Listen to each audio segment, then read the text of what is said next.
บ่งดงជាស្នេហាឲ្យធ្វើយ៉ាងណាឬរួលះអារម្មណ៍ស្នេហ៍គេម្នាក់ឯងម្ដងសោចម្ដងលួចយំមិនហ៊ានប្រាប់ចំថាស្នេហ៍ឲ្យតែជប់មុខบ่ងដងលោតឌុកដាក់លោតខុសចង្វាក់អភ័យមិនទេពេលអូនសួរនាំបងបែអៀនឡើងខ្វេ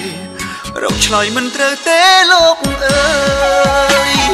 ដឹងអូនជាតារាមិនខ្វល់អ្នកតាមស្នេហ៍ឡើយតែបងមិនអាចដើរបកក្រោយលំស្នេហ៍អូនហើយជាតិនឹងលឹងពីហ្វេនបានអត់បងស្អត់មិនអោយគេដឹងគេសួរថាហ្វេនប្រលឹងកាពីគេដឹងធ្លាក់កោ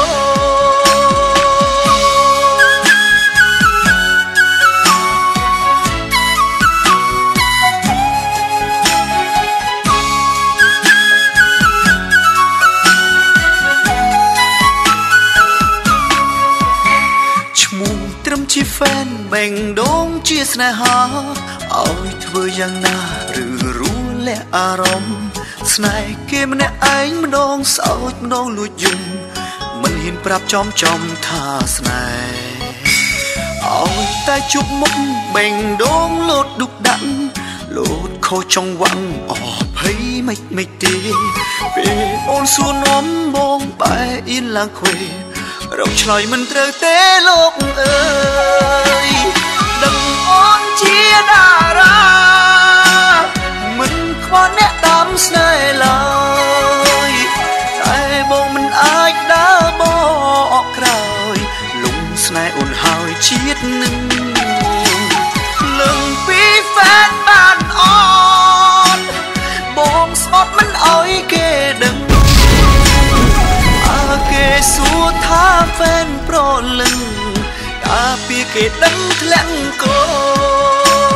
ឈ្មោះទៅហ្វេនបែដងជាស្នេហាឲ្យធ្វើយ៉ាងណាឬរួលអារម្មណ៍ស្នេហ៍គេមិនឯងដងសើចលឺយំមិនហ៊ានប្រាប់មុំចំថាស្នេហាឲ្យតែជំមុខបេដងលូដាក់ឬខុសចង់បាក់អភ័យមិនទេពេលអូនសួរនាំបងបែកអីលក្ខេជម្រកឆ្លើយមិនរួចទេណាលោកអើយដឹងអូនជាតារាមិនខ្វល់អ្នកតាមស្នេហ៍ឡើ